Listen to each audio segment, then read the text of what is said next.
इकाई 2.7 हिंदी गद्य का विकास। हम इसमें खड़ी बोली गद्य कर रहे थे, जिसमें हमने 4 राइटरों के बारे में पढ़ा था।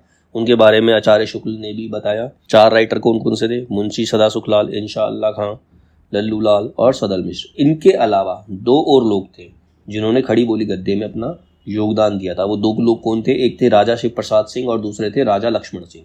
इन्होंने भी खड़ी बोली गद्य में अपना योगदान दिया था।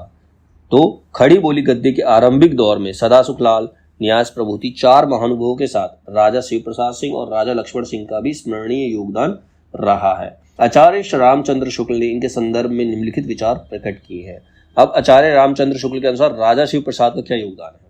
राजा शिव प्रसाद सिंह का क्या योगदान है? 1856 ईस्वी में जब राजा शिव प्रसाद शिक्षा विभाग के इंस्पेक्टर पद पर नियुक्त हुए, उस समय अन्य विभागों के समान वहां भी मुसलमानों का जोर था और उन्हें भाखापन, हिंदी संस्कृत से प्रभावित हिंदी का डर रहता था। राजा शिव प्रसाद को हिंदी की रक्षा के लिए बड़ी मुश्किल का सामना करना पड़ा।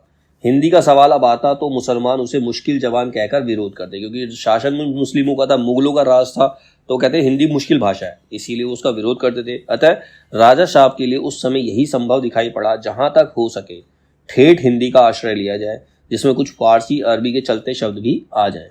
उन्होंने अपने मित्रों, जैसे कौन कौन थे उनके मित्र, पंडित श्रीलाल और पंडित वंशीधर आदि के सहयोग द्वारा साहित्य के कोर्स की पुस्तकें तैयार करानी शुरू करी। उन्होंने किताबें बनवानी शुरू करी। प्रारंभ में राजा साहब ने जो पुस्तकें थी, राजा भोज का सपना, मानव धर्मसार आदि, उन्होंने जो पुस्तकें लिखी वे बहुत ही चलती सरल हिंदी में थी।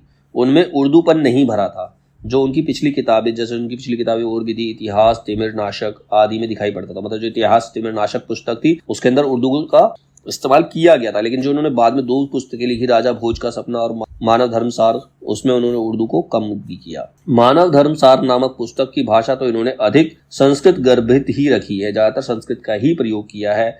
साथ ही अपने गुटका, जो साहित्य की पाठ्य पुस्तक थी, में भी थोड़ी संस्कृत मिली ठेठ और सरल भाषा का ही आदर्श रखा। किंतु फिर भी यह स्पष्ट कर देना आवश्यक है कि प्रारंभ काल से ही वे ऐसी चलती ठेठ हिंदी के पक्षपाती थे। वो चाहते थे कि जो भाषा चले वो ठेठ हिंदी हो, चलती जो लोग बोलते हैं, आपस में यूज करते हैं, जिसमें सर्वसाधारण के बीच प्रचलित अरबी फारसी शब्दों का भी स्वच्छंद प्रयोग हो। और संवत 1917 के पीछे उनका झुकाव उर्दू की ओर होने लगा, जो बराबर बना क्या रहा, कुछ ना कुछ बढ़ता ही गया।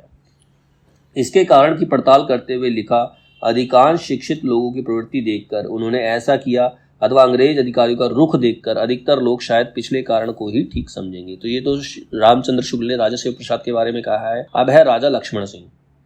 राजा लक्ष्मण सिंह का क्या योगदान है?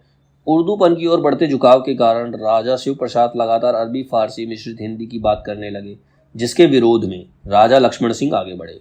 प्रकृति विरुद्ध राजा शिव प्रसाद समर्थित भाषा खटकी तो बहुत लोगों को होगी, पर असली हिंदी का नमूना लेकर उस समय राजा लक्ष्मण सिंह ही आगे बढ़े थे। अब राजा शिव, उनकी रचनाएं क्या क्या, रचनाकार राजा शिव प्रसाद सिंह और राजा लक्ष्मण सिंह की रचनाएं कौन कौन सी हैं?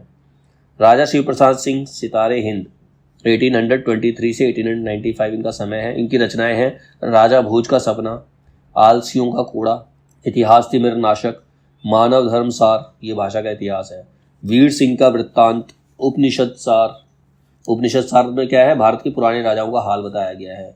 भूगोल, हस्तामलक, वामा मनोरंजन, इसमें सिखों का उदय और अस्त बताया गया, मतलब वो कैसे आए थे और कैसे खत्म हो गए। वर्णमाला, स्वयंबोध, विद्या अंकुर, गुटका, ये सारी जो रचनाएं हैं वो राजा शिव प्रसाद सिंह की हैं। इसके बाद राजा लक्ष्मण सिंह है। इनका समय था 1826 से 1896। इन्होंने कौन कौन सी रचनाएं लिखी? इन्होंने लिखा शकुंतला 1862 ईस्वी में, रघुवंश 1878 ईस्वी में, ये कालिदास की रचना का अनुवाद है। रघुवंश जो है कालिदास की रचना का ट्रांसलेशन है, ठीक है। मेघदूत, ये 1882 में लिखा है इन्होंने, मेघदूत। राजा शिव प्रसाद सितारे हिंद भारतीय हिंदू के गुरु थे। राजा शिव प्रसाद कौन थे? भारतीय हिंदू के गुरु थे। उनको सितारे हिंद के नाम से भी जाना जाता था। राजा लक्ष्मण सिंह संस्कृत निष्ठ हिंदी के समर्थक थे। इन्होंने रघुवंशम में गद्य अनुवाद के प्राकथन में कहा है, हमारे मत में हिंदी और उर्दू 2 बोली न्यारी न्यारी हैं, दोनों अलग अलग हैं। हिंदी इस देश के हिंदू बोलते हैं, उर्दू यहाँ के मुसलमान और फारसी पढ़े हुए हिंदुओं की बोलचाल है, ठीक है। इनके बारे में हो गया। अब फोर्ट विलियम कॉलेज के बारे में बताया गया। इसके अंदर खड़ी बोली गद्य के विकास में जिन संस्थाओं ने महत्वपूर्ण भूमिका अदा की, उनमें से एक फोर्ट विलियम कॉलेज भी है। फोर्ट विलियम कॉलेज ने भी खड़ी बोली गद्य के विकास में अपनी भूमिका निभाई थी। फोर्ट विलियम कॉलेज की स्थापना 4 मई 1800, 4 मई 1800 को मार्किवस वेलेजली ने की थी। इसकी रचना किसने की थी? मार्किवस वेलेजली ने 1800 में, 4 मई 1800 को मार्किवस वेलेजली ने फोर्ट विलियम कॉलेज की स्थापना की थी। सदल मिश्र और लल्लू लाल इस कॉलेज से संबद्ध थे, मतलब इससे रिलेटेड लिंक थे। दो जो राइटर थे खड़ी बोली गद्य के जिन्होंने विकास किया, सदल मिश्र और लल्लू लाल। फोर्ट विलियम कॉलेज में उर्दू व हिंदी या हिंदुस्तानी के प्राध्यापक जॉन बॉर्थविक गिलक्राइस्ट थे। मतलब हिंदी के प्राध्यापक प्रोफेसर कौन थे? John Borthwick Gilchrist. इन्हें गिलक्राइस्ट के संक्षिप्त नाम से भी जाना जाता था। अब इसमें क्वेश्चन ये बन सकता है कि फोर्ट विलियम कॉलेज की स्थापना कब हुई थी? तो 4 मई 1800 को हुई थी। किसने की थी? मार्किवस वेलेजली का की थी। अब फोर्ट विलियम कॉलेज से संबद्ध राइटर कौन थे? ये पूछा जा सकता। दो थे, सदल मिश्र और लल्लू लाल। ठीक है।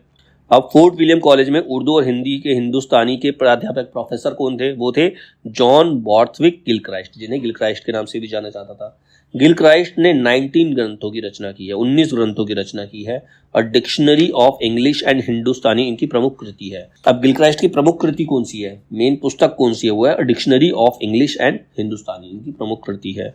A grammar of Hindustani language में गिलक्राइस्ट ने हिंदी के उर्दू, रेख्ता और हिंदुस्तानी को समानार्थी माना है, मतलब एक जैसे हैं।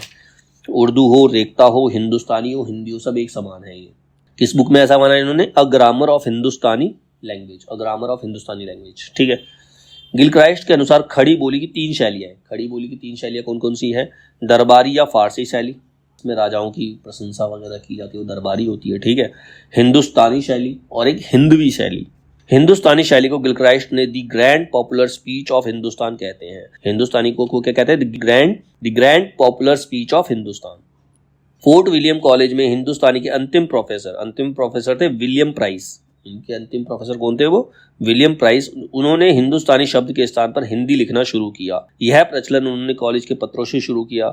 इसके परिणाम स्वरूप कॉलेज के हिंदुस्तानी विभाग का नाम बदलकर हिंदी विभाग कर दिया गया। अब इसके कुछ और इंपॉर्टेंट पॉइंट है खड़ी बोली गद्य के, जैसे 1809 ईस्वी में विलियम केरे ने बाइबल का हिंदी अनुवाद नए धर्म नियम शीर्षक से किया था। मतलब बाइबल का हिंदी अनुवाद हुआ था 1809 ईस्वी में। किसने किया था? विलियम केरे ने किया था और उसका नया नाम क्या था? नए धर्म नियम। बाइबल का जो हिंदी अनुवाद किया उस बुक का नाम रखा नए धर्म। ठीक है। 1809 में विलियम केरे ने किया था। 1809 ईस्वी में हेनरी मार्टिन ने बाइबल का अनुवाद हिंदी तथा उर्दू दोनों भाषाओं में किया।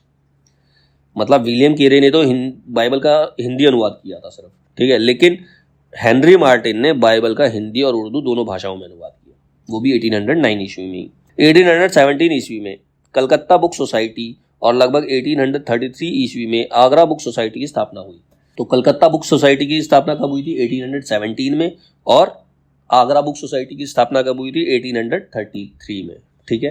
1836 में अदालती भाषा में से संबंधित इस्तिदारनामा प्रकाशित हुआ, जिसमें इस बात का जिक्र किया था कि अब से अदालती कामकाज के लिए हिंदी में भी आवेदन और प्रार्थना पत्र स्वीकार किए जाएंगे। और ये कब हुआ था? 1836 में हुआ था।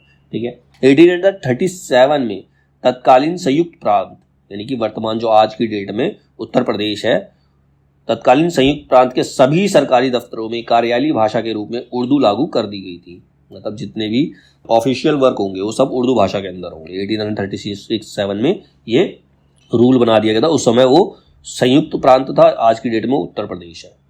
ठीक है।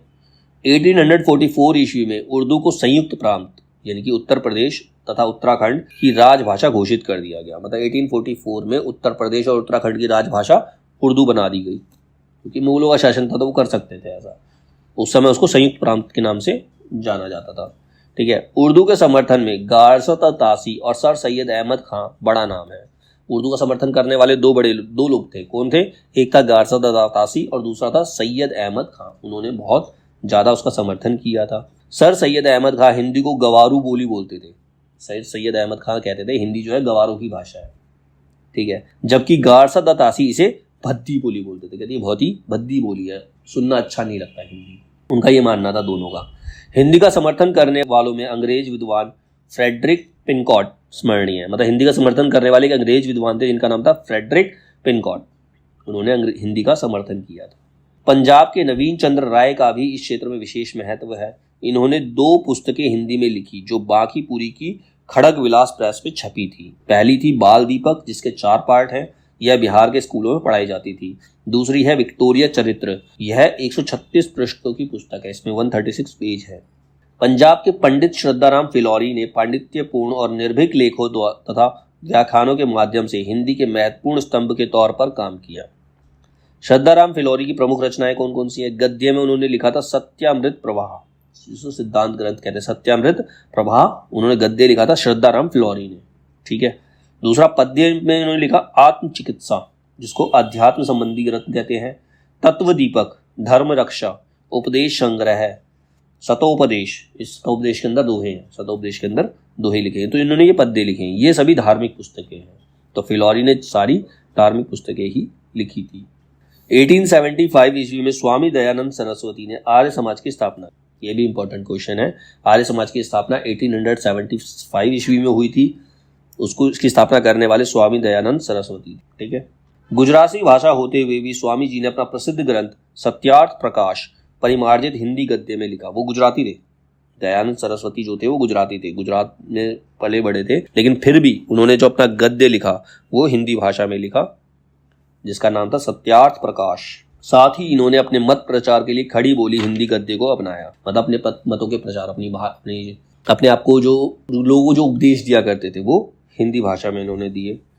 टॉमस रॉबर्ट ने हिंदी को हिंदुस्तान की महाभाषा कहा। अब टॉमस रॉबर्ट कहते हैं हिंदी जो है वो हिंदुस्तान की महाभाषा है। खड़ी बोली हिंदी के गद्य के विकास में पत्र एवं पत्रिकाओं की भी महत्वपूर्ण भूमिका रही, जिनका विस्तृत परिचय हिंदी पत्रकारिता वाले खंड में दिया गया है।